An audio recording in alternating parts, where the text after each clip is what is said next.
Hello అండి, అందరూ ఎలా ఉన్నారు? నేనైతే చాలా బాగున్నాను. నేను విజయవాడ నుండి వచ్చాను కదా, చెన్నై. సో నేను వచ్చినప్పుడు నాతో ఒక చిన్న గిఫ్ట్ అయితే తీసుకొచ్చుకున్నాను. అదేంటో మీకు చూపిస్తాను. గిఫ్ట్ అంటే బంగారాలు అది ఇది కాదు, నేను చూపిస్తాను నాకు నచ్చిన గిఫ్ట్. మొయ్యలేకపోతున్నా. అబ్బా, రోల్ తీసుకొచ్చుకున్నా నాతో పాటు. ఎందుకంటే చెన్నైలో దొరకవా అంటే చెన్నైలో దొరుకుతాయండి. కాకపోతే ఆ, రోల్ ఉంటే రోకల బండ దొరకదు. అది ఉంటే ఇది ఉండదన్నమాట. సో నేను అందుకే విజయవాడ ఎలాగో వెళ్ళాను కదా, చిన్నది తీసుకొచ్చుకున్నాను. ఎందుకంటే పెద్ద సైజ్ తీసుకొద్దామంటే నేను ఇంకా మొయ్యలేనేమో నాకు అర్థమైపోయింది నా సిచ్యువేషన్. సో ఇదైతే ఓకే, క్యూట్గా ఉంది. ఎప్పుడు మిక్సీలోని పచ్చళ్ళు బాగోవు కదా, అప్పుడప్పుడు నేను వీడియోలు చేసుకోవడానికి బాగుంటుంది. అండ్ దీంట్లో రోటి పచ్చడి చాలా టేస్ట్గా కూడా ఉంటుంది, మీకు తెలిసిందే. ఆన్లైన్లో చూసాను, 2000 3000 దాకా ఉన్నాయన్నమాట.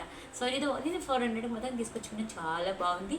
దీనికి ఒక చిన్న క్యూట్ బండ అయితే ఇచ్చారు, రోకల బండ. ఎందుకంటే ఇంతకుముందు చాలా రోకల బండలు పెద్దగా ఉన్నాయి కదా, ఇప్పుడు రోలుకి తగ్గట్టు చేస్తున్నారు. బాగుంది, నాకు నచ్చింది. మరి మీకు ఎంతమంది నచ్చిందో కామెంట్ చేయండి. ఇక మిగతా మన వీడియోలు రెగ్యులర్గా చూసండి ప్లీజ్.